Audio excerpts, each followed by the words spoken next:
హిమగిరులు భం భం బోలే నినాదాలతో మార్మోగుతున్నాయి. భారీ వర్షంలోనూ భక్తులు తగ్గేదేలే అంటున్నారు. పరమ పవిత్రమైన అమర్నాథ్ యాత్ర కొనసాగిస్తున్నారు. ప్రతి హిందువు ఎంతో ఎదురు చూసే అమర్నాథ్ యాత్ర 57 రోజుల పాటు సాగనుంది. లక్షల మంది భక్తులు ఈ యాత్రలో పాల్గొనేందుకు సిద్ధంగా ఉన్నారు. అసలు అమర్నాథ్ యాత్ర ఎలా సాగుతుంది? ఏ మార్గాల నుంచి వెళ్ళొచ్చు?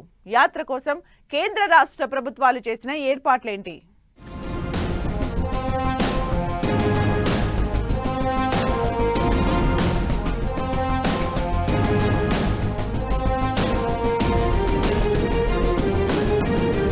హిమగిరుల్లో బంబం పోలే నినాదాలు, భారీ వర్షాన్ని కూడా లెక్క చెయ్యని భక్తులు.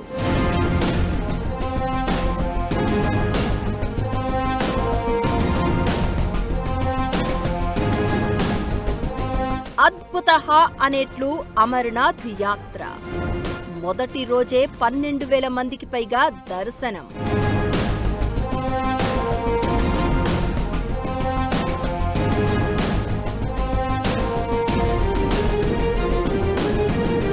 మంచు కొండల్లో 57 రోజుల పవిత్ర యాత్ర.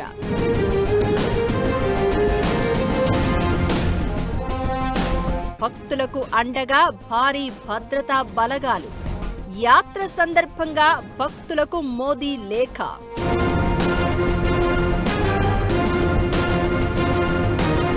అమరనాథ్ మంచు శివలింగం సందర్శన యాత్ర శివనామ స్మరణల మధ్య ప్రారంభమైంది.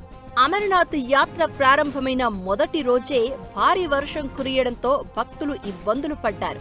వర్షం నీటికి కొండ మార్గాలు జారుడుగా మారడంతో పైకి వెళ్లేందుకు అవస్థలు పడ్డారు. అయితే భారీ వర్షంలోనూ అడుగు ఆగలేదు. ప్రతికూల వాతావరణాన్ని కూడా లెక్క చెయ్యకుండా మంచు శివలింగం దర్శనం కోసం హరహర మహాదేవ, శంభో శంకర నినాదాలతో భక్తులు సాహసంతో ముందుకు సాగుతున్నారు. వేలాది మంది శివ భక్తులు పహల్గాం బేస్ క్యాంపుల నుంచి బాబా బర్ఫానీ దర్శనం కోసం ప్రయాణం మొదలుపెట్టారు.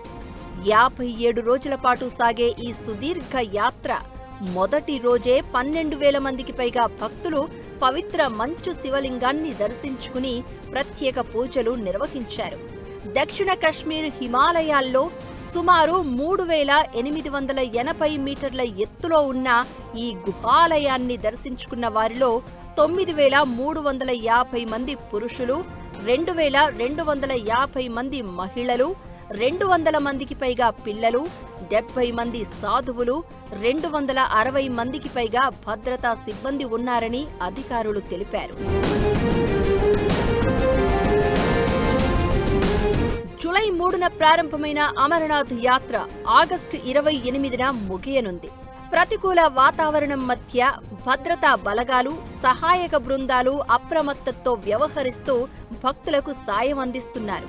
ఎప్పటికప్పుడు వాతావరణ పరిస్థితులను గమనిస్తూ భక్తులు ముందుకు సాగాలని, అధికారుల సూచనలు పాటించాలని యాత్రికులకు విజ్ఞప్తి చేశారు. 57 రోజుల పాటు సాగే యాత్రలో లక్షల మంది పాల్గొనబోతున్నారు. యాత్ర కోసం కేంద్ర, రాష్ట్ర ప్రభుత్వాలు కట్టుదిట్టమైన భద్రతా ఏర్పాట్లు చేశాయి.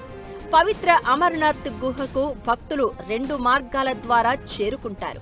అందులో ఒకటి 48 కిలోమీటర్ల నున్వాన్ పహల్గాం మార్గం, మరొకటి 14 కిలోమీటర్ల బాల్తాల్ మార్గం. బాల్తాల్ మార్గంలో వెళ్లే భక్తులు ముందుగా బాబా బర్ఫానీ దర్శనం చేసుకునే అవకాశం ఉండగా, పహల్గాం మార్గంలో వెళ్లే యాత్రికులు మరుసటి రోజు దర్శనం చేసుకుంటారు.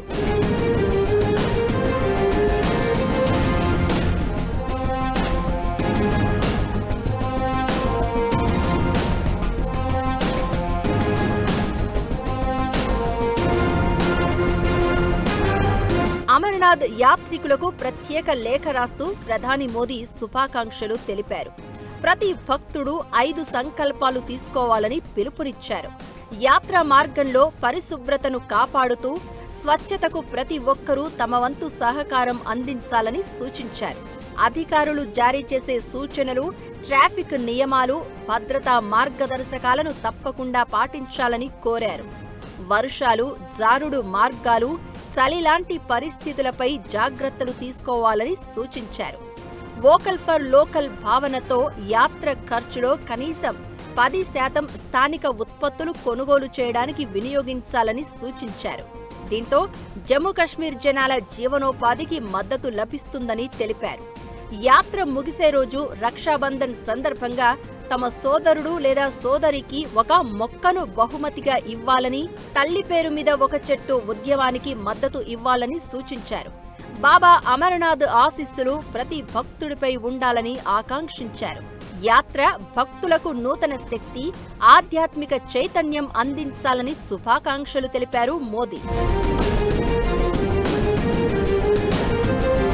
భక్తుల రక్షణ కోసం జమ్మూ కశ్మీర్ పోలీసులు, సిఆర్పీఎఫ్, ఇతర కేంద్ర సాయుధ బలగాలతో కూడిన బహుళ అంచెల భద్రతా వలయాన్ని అధికారులు ఏర్పాటు చేశారు. వైమానిక నిఘా, రియల్ టైం మానిటరింగ్ ద్వారా యాత్రా మార్గాలను ఎప్పటికప్పుడు పర్యవేక్షిస్తున్నారు. భక్తుల రద్దీని కంట్రోల్ చేయడానికి, ఎలాంటి అవాంఛనీయ సంఘటనలు జరగకుండా ఉండడానికి సుప్రీంకోర్టు ఆదేశాలతో రోజు భక్తుల సంఖ్యపై అధికారులు ముందస్తు పరిమితి విధించారు. ముందుగా రిజిస్ట్రేషన్ చేసుకున్న తేదీల్లోనే ప్రయాణించాలని, వాతావరణ హెచ్చరికలను ఖచ్చితంగా పాటించాలని యాత్రికులకు మార్గదర్శకాలు జారీ చేశారు. ఓవైపు బలగాలు, మరోవైపు సీసీటీవీ కెమెరాలు, డ్రోన్లతో నిరంతరం భద్రతలో భక్తులు అమితమైన ఉత్సాహం, భక్తి పారవస్యాల మధ్య మంచులింగాన్ని దర్శించుకునేందుకు ముందుకు సాగుతున్నారు. పవిత్ర అమర్నాథ్ యాత్ర హిందూ మతంలోని గొప్ప పుణ్యక్షేత్రాల్లో ఒకటి.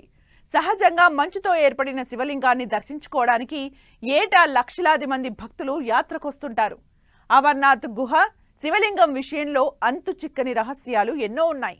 అసలు స్థల పురాణం ఏం చెప్తోంది? సైంటిస్టులు ఏమంటున్నారు? పురాణాలు ఏం చెప్తున్నాయి?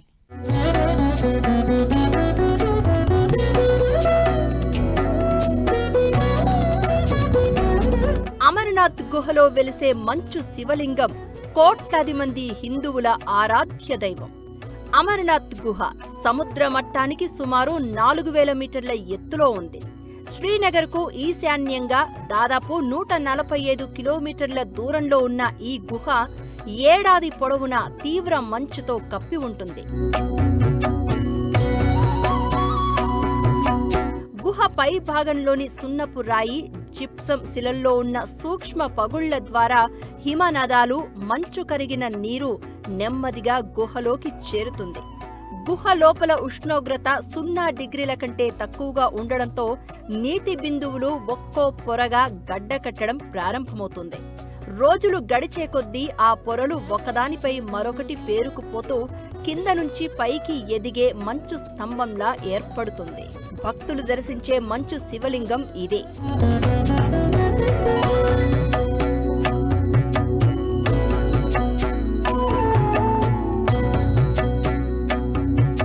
భూగర్భ శాస్త్రంలో ఈ తరహా నిర్మాణాన్ని ఐస్ స్టాలాగ్మైట్ గా పిలుస్తారు.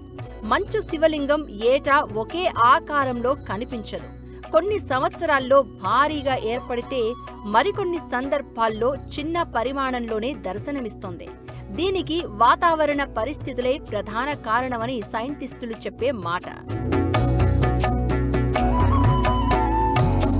పౌర్ణమి వరకు మంచు శివలింగం క్రమంగా పెరుగుతూ అమావాస్య సమీపించే కొద్దీ చిన్నది అవుతుందనేది భక్తుల నమ్మకం. అయితే అమర్నాథ్ గుహలోనే పార్వతీదేవికి పరమశివుడు అమరత్వ రహస్యం, సృష్టి గూఢార్థాన్ని వివరించినట్లు హిందూ పురాణాలు చెప్తున్నాయి. దీంతో ఈ గుహను అత్యంత పవిత్రమైన శైవ క్షేత్రంగా భావిస్తారు. పరమేశ్వరుడు మూడో కన్ను తెరవడంతో ఏర్పడిన అగ్ని కారణంగా ఈ గుహ ఏర్పడిందని పురాణాల ద్వారా తెలుస్తోంది. ఇక్కడ ఉండే శివలింగం సహజంగానే పెరుగుతుంది. అందుకే ఈ లింగాన్ని స్వయంభూ లింగం అని అంటారు. పరమేశ్వరుడు భూమి, నీరు, గాలి, నిప్పు, ఆకాశం అనే పంచభూతాలను ఇక్కడే వదిలిపెట్టారు అని, దీంతో ఈ ప్రాంతాన్ని పంచతరణి అని కూడా పిలుస్తారని స్థల పురాణంలో ఉంది. ఇక అమరనాథ్ గుహకు చేరుకునే 6 కిలోమీటర్ల దూరంలో 5 ప్రాంతాలను పంచభూతాల పేర్లతో పిలుస్తారు.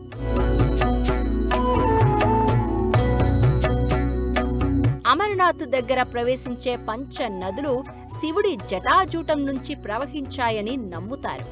అమరనాథ్ గుహలోని శివలింగం దగ్గర నుంచి ఎప్పుడూ నీరు ప్రవహిస్తూనే ఉంటుంది. ఈ నీరు ఎక్కడి నుంచి ప్రారంభమవుతుంది, ఎలా వస్తుందనేది ఇప్పటికీ మిస్టరీగానే మిగిలిపోయింది.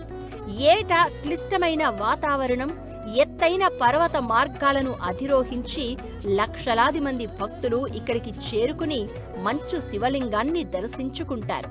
మంచు శివలింగం ఏర్పడే విధానాన్ని శాస్త్రం వివరించినప్పటికీ ఆధ్యాత్మిక ప్రాముఖ్యతను అది ఏమాత్రం తగ్గించలేదని పరిశోధకులు అంటున్నారు. ప్రకృతి సహజంగా సృష్టించే ఈ మంచు రూపం కోట్లాది మంది భక్తులకు దైవిక స్వరూపంగా కనిపిస్తుంది. అందుకే అమరనాథ్ యాత్ర కేవలం ఒక తీర్థయాత్ర మాత్రమే కాదు, ప్రకృతి వైభవం, శాస్త్రీయ విశేషం, భక్తి విశ్వాసం ఒకే చోట కలిసే అపూర్వ అనుభూతిగా నిలుస్తోంది.